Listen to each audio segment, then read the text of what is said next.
Lunch hour demonstration లో భాగంగా రెండో రోజు చేస్తా ఉన్నాం.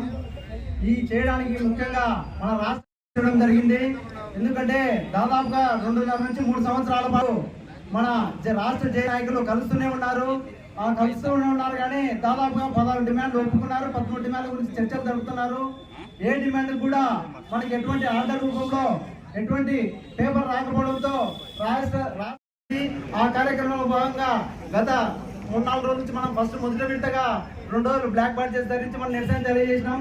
నిన్న ఈ రోజు లాంచ్ అవుట్ డిమాన్స్ట్రేషన్ కార్యక్రమం చేస్తా ఉన్నాం. రేపు నుండి రిలయాంగర్ స్ట్రైక్ బయట చేస్తాం. తర్వాత 22వ తారీఖు నాడు మన ఈ నంద్యాల ఎస్సీ ఆఫీస్ నుంచి మన కలెక్టర్ గారికి మన సమస్యలను మెమరాండం ఇవ్వడం జరుగుతుంది. దీనికి ఇదంతా కారణం ఏమంటే మన మేనేజ్మెంట్ యొక్క మొండి వైఖరి. మనం అడుగుతున్న న్యాయమైన కోరికలను ఆర్థికంగా ఎటువంటి ఇబ్బంది లేని కోరికలను కూడా మనకు ఎటువంటి ఆర్డర్ రూపంలో ఇవ్వకపోయేసరికి మనం ఈ విధంగా ఈ కార్యక్రమాలు చేయవలసి వస్తుంది. కాబట్టి మనము ఈ మీడియా ద్వారా ఈ ప్లాట్ఫామ్ ద్వారా మీకు అందరికీ తెలియజేస్తున్నాం. ఈ కార్యక్రమం మేము చేస్తున్నామంటే దీంట్లో మా కార్మికుల యొక్క ఎటువంటి తప్పిదం లేదు.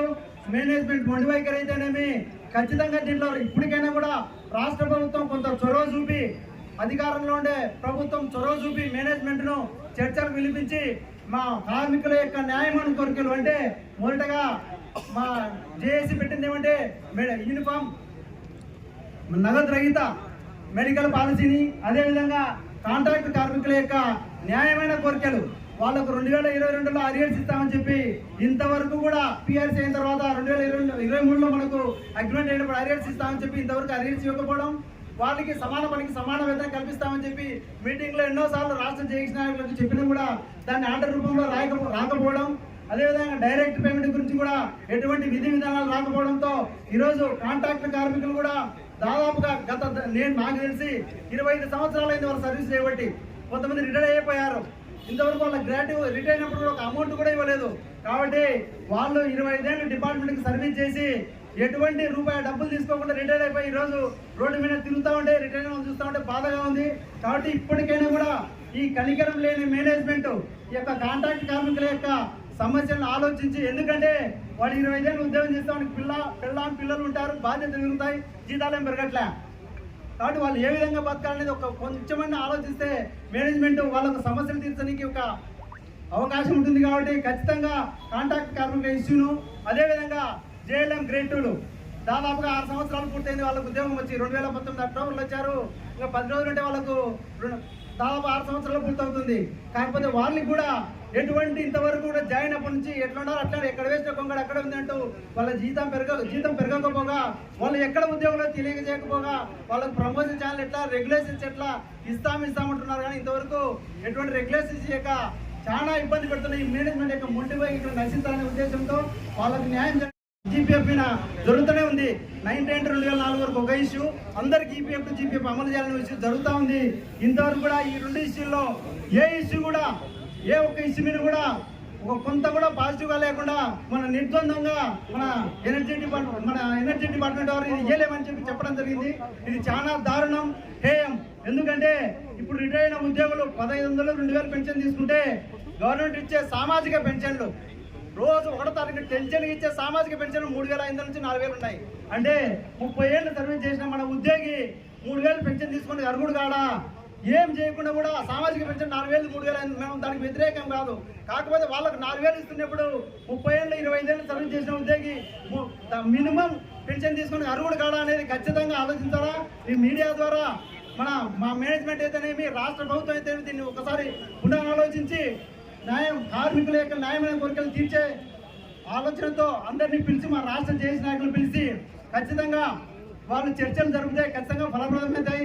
కాబట్టి మా మేనేజ్మెంట్కు ఖచ్చితంగా రాష్ట్ర ప్రభుత్వానికి మీ ద్వారా మరొకసారి అడుగుతున్నాం.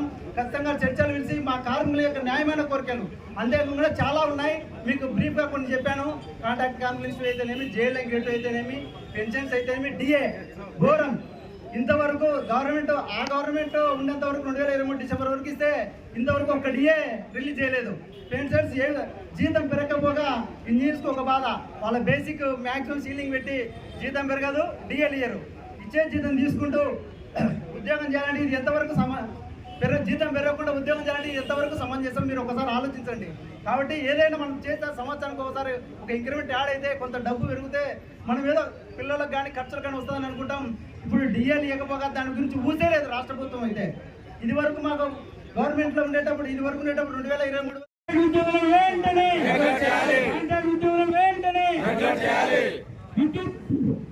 సంస్థలో క్షేత్ర స్థాయిలో ఉన్నటువంటి ఖాళీ పోస్టులు తక్షణమే, విద్యుత్ సంస్థలో క్షేత్ర స్థాయిలో ఉన్న అన్ని పోస్టులు వెంటనే. నువ్వు పెట్టుకో మైక్.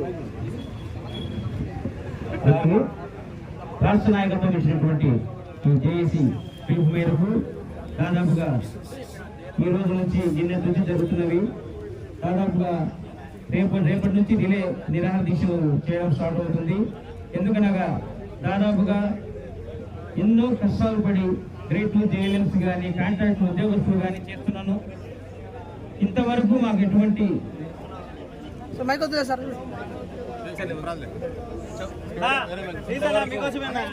ఇంతవరకు నిర్ణయం తీసుకోకపోవడంతో ఈ విధంగా జేఏసీ నాయకులు మాకు ఇచ్చిన పిలుపు మేరకు నంద్యాల జిల్లా జేఏసీ నాయకులందరూ అన్ని రకాల ఉపసంఘాలు యూనియన్లు కలుసుకొని జేఏసీగా ఏర్పడి రేపటి నుంచి రిలే నిరాహార దీక్షలు చేస్తూ రేపు ఎల్లుండి నిరాహార దీక్షలు, సోమవారం కలెక్టర్ ఆఫీస్కు మా మెమోరాండం తీసుకుపోతాం. ఆ తదుపరి కార్యక్రమంలో భాగంగా రేపు సోమవారం తర్వాత తీసుకునే చర్యలకు జేఏసీ వారు ఏదైతే పిలుపునిస్తారో ఆ విధంగా మేము ముందుకు పోతాం. ఎందుకంటే మా యొక్క ఉన్నటువంటి అవసరాలు తీర్చని యాజమాన్యానికి గట్టిగా బుద్ధి చెబుతామని, అలాగే ప్రజలందరూ సహకరిస్తారని మీ ద్వారా మేము తెలియజేసుకుంటున్నాం. Thank you.